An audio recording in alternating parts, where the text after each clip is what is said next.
Conflicts are unavoidable in a project environment. Limited resources, competing priorities, scheduling challenges, and even differences in personal work styles may all be sources of conflict. Hi, I'm Natasha Kasimtseva, and I'm your project doctor. And today we'll talk about the conflict and 4 strategies you can apply today to help you and your teams with conflict resolution. But before we jump in, please click the subscribe button to support this channel. I really appreciate it. Already subscribed? Well, thank you. Let's jump right in. Well, first, let's put it out there. I am very uncomfortable when I sense a disagreement or conflict brewing. However, conflicts happen all the time. And if you are leading teams and managing projects, conflict resolution is a big part of what you do every day. So, being prepared to handle tricky situations and having a few tools in your toolbox to do so will give you an additional boost of courage and confidence. To reduce the amount of conflict, the good place to start is by establishing some common rules for the teams and groups. Group norms that will create common grounds and expectations for the team. You can also lean on tried and true best practices in project management.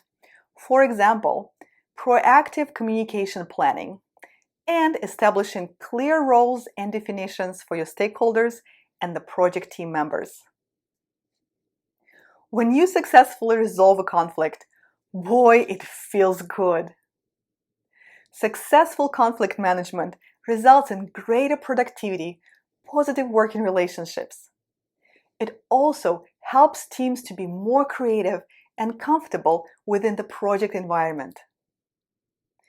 Positive experience from working through the conflict empowers teams and individuals to be more brave in letting their voices be heard and more forthcoming with decision making.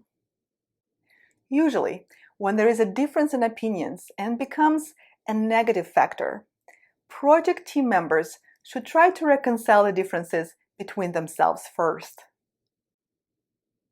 However, if conflict escalates, the project manager should help facilitate a satisfactory resolution. Here are some tried and true conflict resolution strategies that you can use today. The first strategy I want to talk about is the least obvious one, well, at least for me.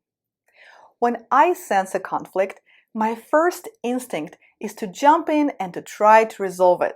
However, this is not always the smartest way to go about it. There is actually a conflict resolution strategy called withdrawal or avoidance.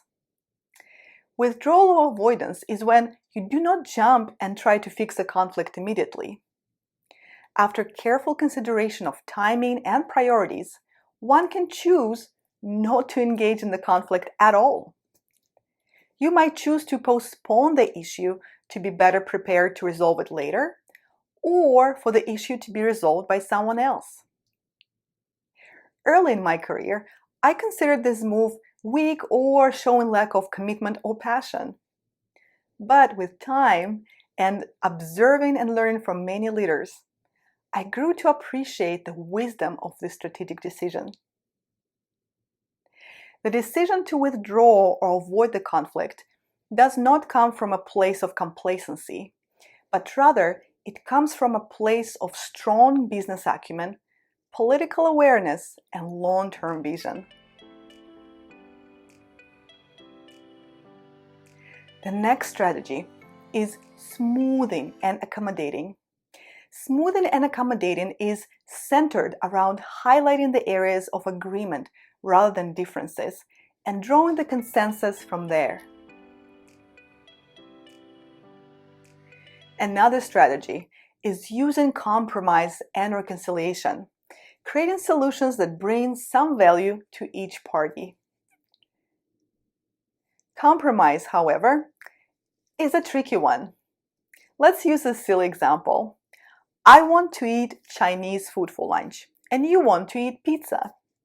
To remove this uncomfortable sense of competing wants and requirements, we might decide to create a third choice.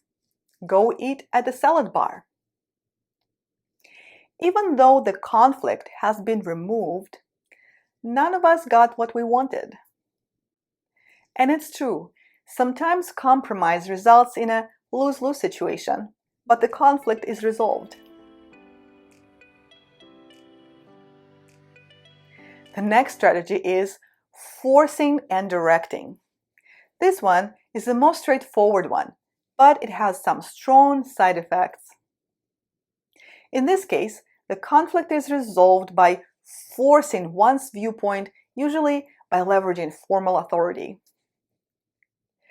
Typically, however, as project managers, we do not have formal authority over our team members. So this strategy is really not for us. Besides, forcing a decision might have a negative ripple effect on the team's morale down the line and their further ability and capacities to self-manage and make decisions.